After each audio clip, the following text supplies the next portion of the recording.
A paz do Senhor, meu irmão, minha irmã, seja bem-vindo, seja bem-vinda ao canal do professor Álvaro Bruno, a videoaula da lição número 10 da revista da Casa Publicadora das Assembleias de Deus, a CPAD, segundo trimestre de 2020, a lição de adultos, cujo tema do trimestre é a Igreja Eleita. Hoje a lição é número 10, 7 de junho de 2020, a intercessão pelos Efésios. Texto áureo.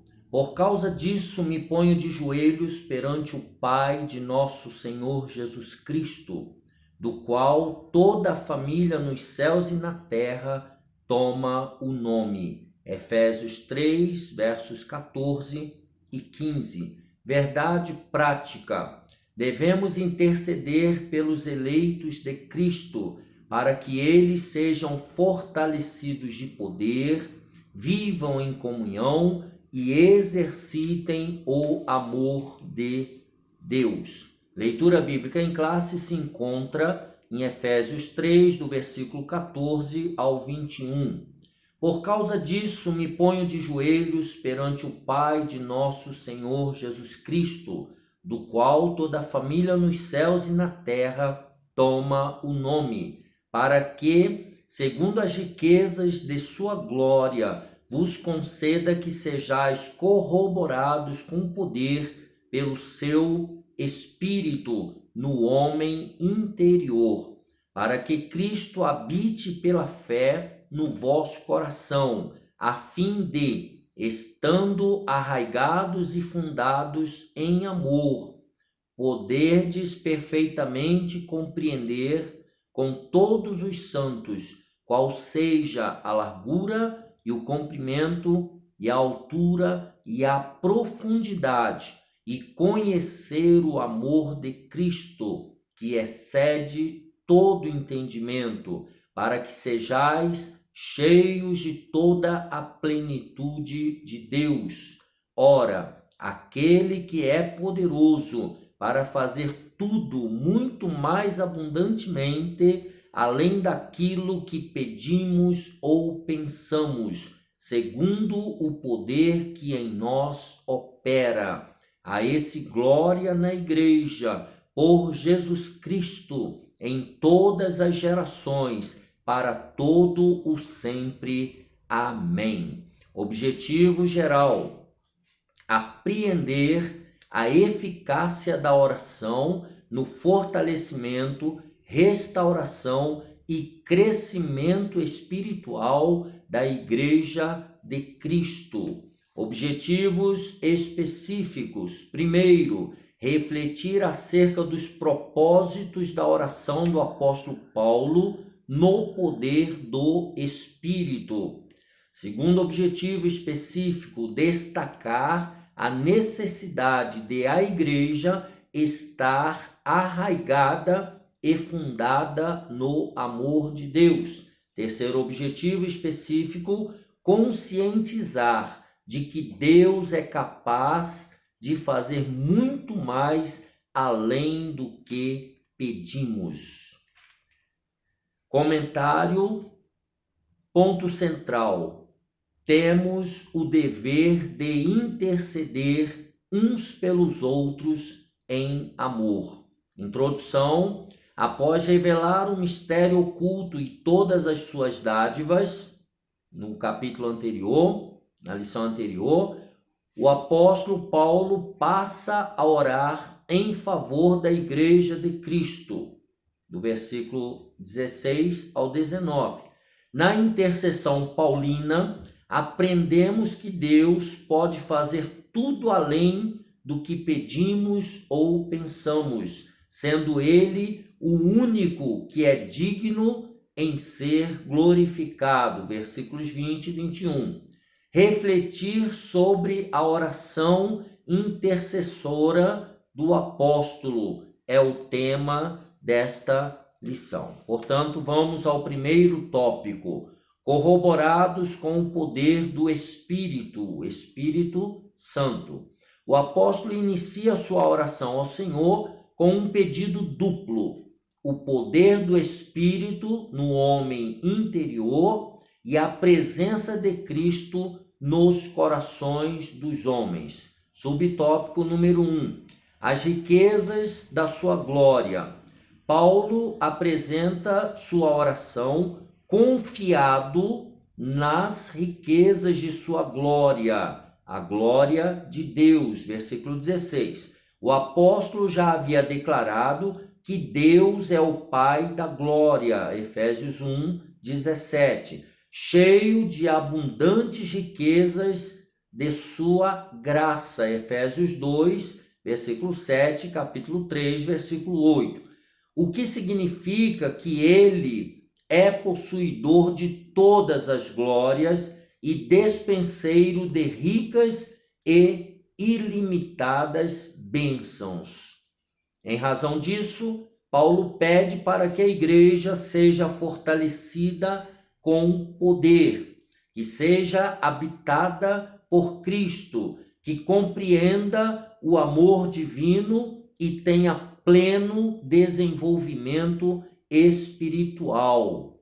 Aqui nós temos as riquezas da glória de Deus e a oração de Paulo, para que a igreja seja habitada por Cristo, que compreenda o amor de Deus e que tenha um pleno desenvolvimento espiritual. Subtópico número 2. Fortalecidos com poder.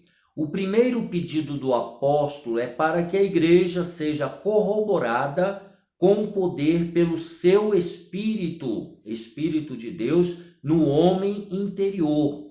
Essa petição não quer dizer que a igreja em Éfeso não tivesse o Espírito de Deus, mas que ela fosse continuamente revigorada com poder e, consequentemente, em seu fortalecimento diário. Vamos ver isso em 1 aos Coríntios, capítulo 16 e o versículo 13. 1 aos Coríntios, logo depois de Romanos, 1 aos Coríntios, capítulo 16 e o versículo de número 13. Eu estou lendo agora na Bíblia de Estudo Pentecostal. 1 aos Coríntios, capítulo 16 e o versículo 13. Vigiai, estai firmes na fé, portai-vos varonilmente e fortalecei-vos. Então veja que aqui ele está dando uma ordem que o fortalecimento ele é diário. O fortalecimento do crente ele é progressivo. Ainda enfatiza, continuando a leitura, que a única força que habilita o crente a se manter firme advém do Espírito Santo. Não tem outra maneira a não ser a presença do Espírito Santo. Vamos ler Evangelho de João, capítulo 14. Jesus trata sobre essa presença do Espírito Santo dentro do crente. João 14, versículos 16 e 17, ele diz assim: Eu pedirei ao Pai, e ele lhes dará outro consolador, auxiliador, o Espírito da verdade, para ficar com vocês para sempre. O mundo não pode receber esse Espírito, porque não pode ver nem conhecer. Mas vocês o conhecem, porque ele está com vocês e viverá em vocês. Então, a presença do Espírito Santo dentro do cristão é que o habilita a se manter firme na fé, firme na caminhada para o céu. Que atua o Espírito Santo, que atua no homem interior e capacita o crente a perseverar, a manter-se afastado do pecado e compreender as coisas espirituais. Vejamos aí, 1 aos Coríntios, logo um pouquinho para frente, vem Romanos, e aí 1 aos Coríntios, capítulo 2, primeira carta aos Coríntios, capítulo 2, do versículo 12 ao 16, leio agora na leitura da linguagem de hoje. A partir do versículo 12, não foi o espírito deste mundo que nós recebemos, mas o Espírito mandado por Deus, para que possamos entender tudo o que Deus nos tem dado. Portanto, quando falamos, nós usamos palavras ensinadas pelo Espírito de Deus e não palavras ensinadas pela sabedoria humana. Assim explicamos as verdades espirituais aos que são espirituais. Mas quem não tem o Espírito de Deus não pode receber os dons que vêm do Espírito e, de fato, nem mesmo pode entendê-los. Essas verdades são loucura para essas pessoas, porque o sentido delas só pode ser entendido de modo espiritual. A pessoa que tem o Espírito Santo pode julgar o valor de todas as coisas, porém ela mesma não pode ser julgada por ninguém. E terminando 16, como dizem as Escrituras Sagradas, quem pode conhecer a mente do Senhor? Quem é capaz de lhe dar conselhos? Mas nós pensamos como Cristo pensa, ou seja, nós temos a mente de Cristo. Subtópico número 3.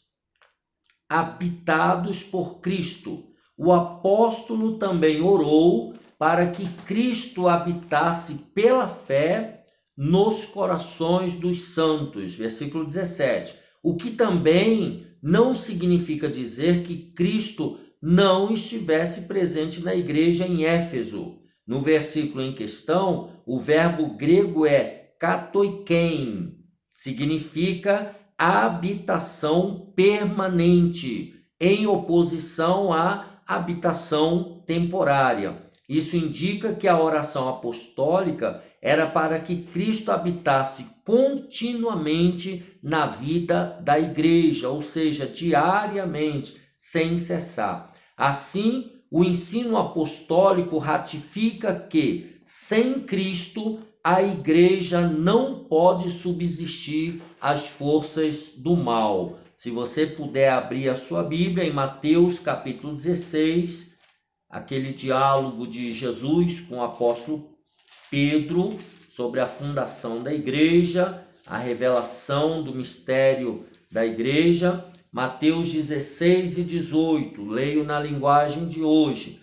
Portanto, eu lhe digo, você é Pedro, e sobre esta pedra construirei a minha igreja, e nem a morte poderá vencê-la. Então veja aí que a igreja não pode subsistir às forças do mal sem a presença de Cristo. É Cristo quem nos garante a vitória sobre as forças do mal.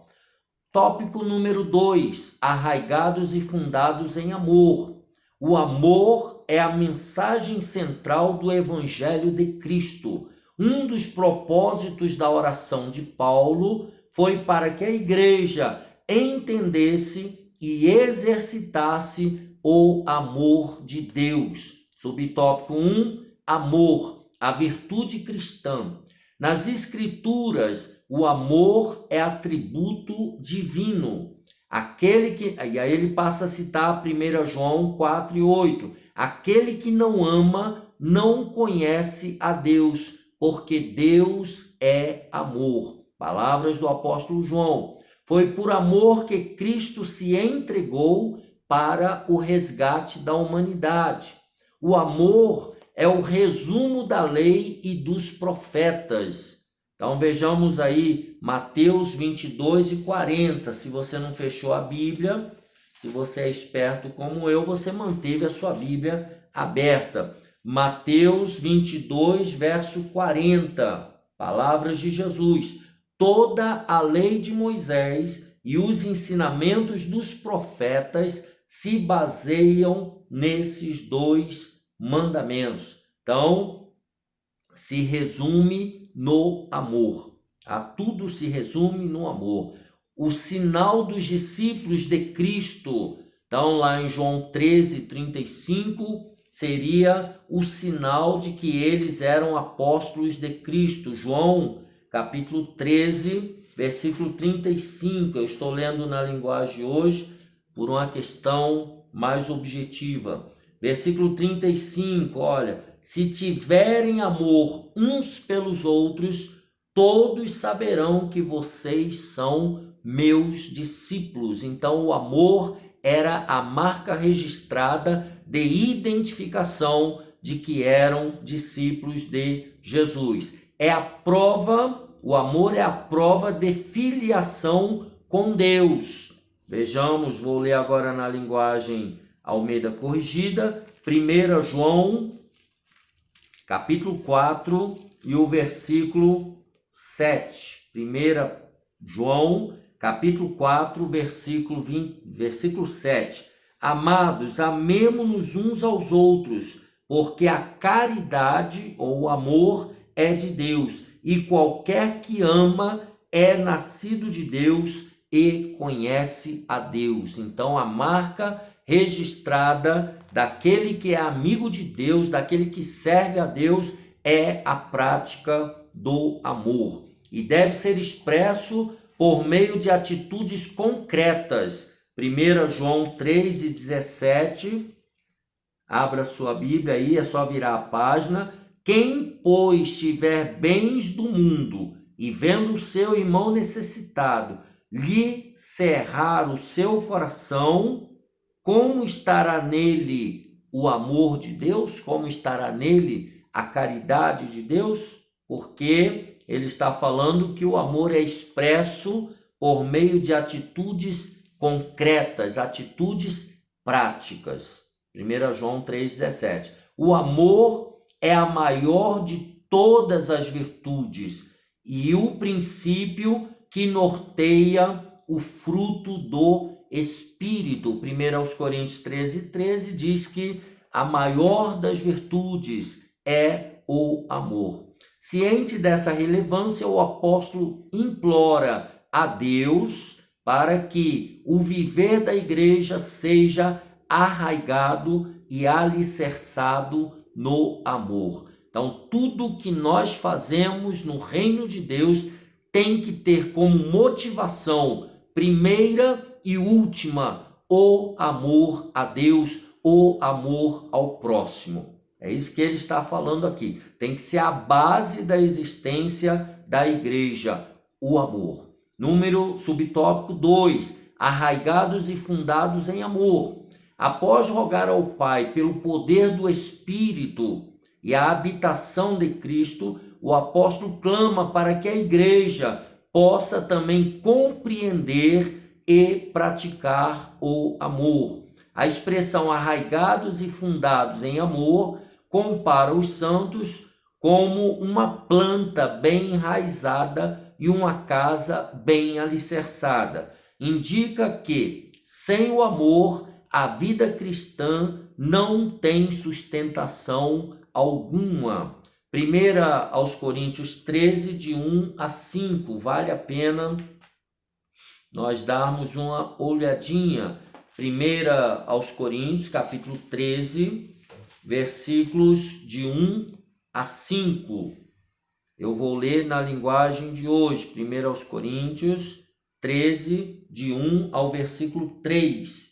Eu poderia falar todas as línguas que são faladas na terra e até no céu, mas se não tivesse amor, as minhas palavras seriam como um gongo, como o som de um gongo ou como o barulho de um sino.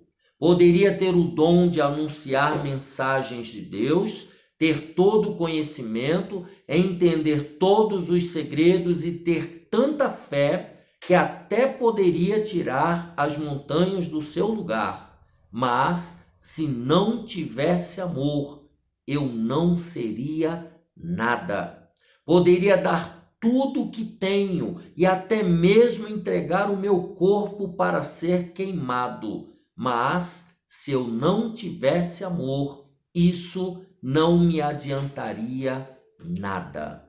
Então veja aqui o que ele está dizendo, que a motivação, a sustentação do cristão, a sustentação da vida cristã é o amor. Por causa disso, o apóstolo insiste pela total compreensão de qual seja a largura e o comprimento e a altura e a profundidade do amor divino, do amor de Deus.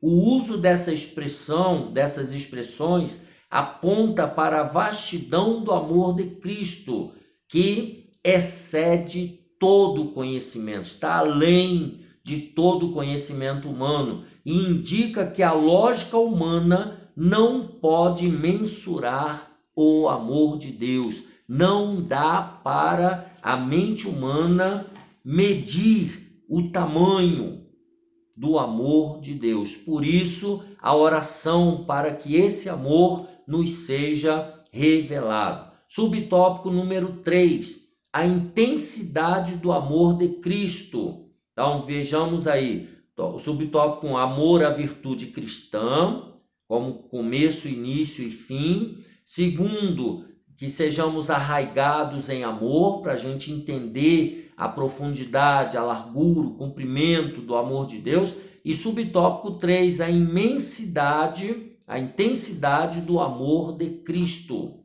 Consciente de que somente o Espírito pode fazer entender e experimentar a grandeza do amor de Deus, Paulo pede para que os crentes conheçam a intensidade do amor de Cristo. Leitura bíblica em classe, os versículos 18 e 19, quando ele diz: para, fundados em amor, poderdes perfeitamente compreender com todos os santos qual seja a largura e o comprimento e a altura e a profundidade, e conhecer o amor de Cristo, que excede todo entendimento, para que sejais cheios de toda a plenitude de Deus. Então, a intensidade do amor de Cristo. A ênfase recai em que Cristo nos amou e ainda nos ama, e que por isso devemos amar uns aos outros, conforme está em 1 João 4, de 10 a 11. Nós podemos ler 1 João, nós já estávamos lá, 1 João capítulo 4, logo depois da carta de Pedro, 1 João capítulo 4, do versículo 10, versículos 10 e 11, que diz assim: e o amor é isto, não fomos nós que amamos a Deus, mas foi Ele que nos amou e mandou o seu Filho para que por meio dele os nossos pecados fossem perdoados. Amigos, se foi assim que Deus nos amou, então nós devemos nos amar uns aos outros. Então nós devemos amar uns aos outros como Cristo nos amou. Continuando, o apóstolo sabe que o esforço humano não pode atingir essa meta. Assim, ele acrescenta esse pedido à oração para que os crentes sejam cheios de toda a plenitude de Deus, conforme o versículo 19. Quando nós somos cheios da plenitude de Deus, então nós temos a capacidade e a capacitação para amar uns aos outros da mesma maneira que Cristo nos amou. Tópico número 3. A bênção de Deus excede o pensamento humano. Em sua audaciosa intercessão em favor da igreja, o apóstolo ensina que Deus é capaz de fazer muito além do que pedimos e que o eterno deve ser glorificado para sempre. Vejamos aí o subtópico número 1. A dimensão das bênçãos divinas. Ao concluir a ousada oração, Paulo lembra de que a magnitude do poder de Deus é capaz de fazer muito mais abundantemente além daquilo que pedimos ou pensamos. Efésios 3, verso 20. Isso indica que o que Deus pode fazer ultrapassa em muito nossos melhores anseios e desejos. É sempre muito mais que Deus faz além daquilo que nós pedimos ou pensamos. Quer dizer que a mente humana é incapaz de alcançar a dimensão das bênçãos divinas. Nesse sentido, Paulo declara que as coisas que sequer subiram ao coração do homem são as que Deus preparou para os que o amam. 1 Coríntios capítulo 2 e 9. Ou seja, o que Deus tem para fazer está muito além da nossa imaginação. Essa instrução mostra que os pensamentos do Senhor são muito mais altos do que os nossos. Está lá em Isaías 55 e 9. Nós podemos ler rapidamente Isaías 55, texto que muito me agrada, muito me chama a atenção. Vou ler na linguagem de hoje, Isaías 55, verso 9. Assim como o céu está muito acima da terra, assim os meus pensamentos e as minhas ações estão muito acima dos seus. Então veja que o que Deus tem para cada um de nós está muito além daquilo que nós podemos imaginar. Desse modo, o poder divino que age na vida do crente e suas bênçãos disponíveis são impossíveis de dimensionar. A grandeza do poder de nosso Deus é capaz de responder para além das mais corajosas orações. Então, tudo que você imaginar, Deus tem muito mais além para fazer. E Ele pode fazer. Nós não entendemos o que está acontecendo no mundo, na terra, no Brasil, em outras nações, mas certamente Deus está fazendo coisas que nós não podemos imaginar agora, mas nós vamos entender num futuro muito próximo. Segundo subtópico, o convite para adoração.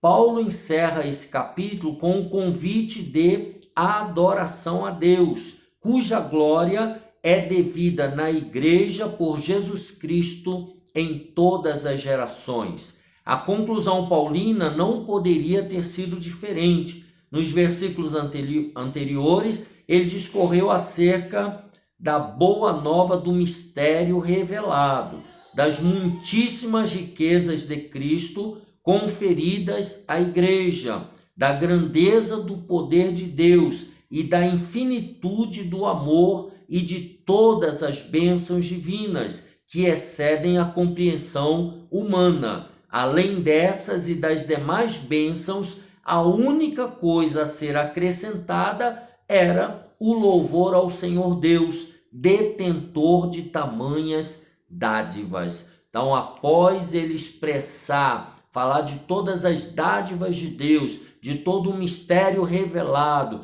de todas as bênçãos dos céus para a humanidade. Então agora, e mostrando a grandeza do amor de Deus por nós, agora então só restava glorificar a esse Deus poderoso e tremendo. Subtópico número 3, e nós caminhamos para o final. A glória devida a Deus. Finalmente, Paulo prossegue a ensinar que Deus deve ser glorificado na igreja de Cristo. Quer dizer que os atos de louvar e glorificar a Deus fazem parte dos propósitos da instituição da igreja. Então é na igreja que a glória a Deus é manifestada. A igreja nunca terá glória em si mesma. pois toda a glória é exclusivamente tributada para Deus por intermédio da obra de Cristo. Salmo 115, verso 1. Salmo 115, verso 1, lerei na linguagem de hoje. Está escrito assim, Salmo 115, e o versículo 1. Somente a ti, ó Senhor Deus, a ti somente, e não a nós, seja dada a glória por causa do teu amor e da tua fidelidade. Então, toda a glória pertence ao nosso Deus para sempre. João capítulo 13, lá no Novo Testamento, João capítulo 13, e os versículos 31, João 13, lá quando Jesus lava os pés dos apóstolos, João capítulo 13, e o versículo 31 e o versículo 32, na linguagem de hoje está escrito assim: quando Judas saiu, Jesus disse: agora a natureza divina do Filho do Homem é revelada, e por meio dele é revelada também a natureza gloriosa de Deus. E se por meio dele a natureza gloriosa de Deus for revelada, então Deus revelará em si mesmo a natureza divina do Filho do Homem.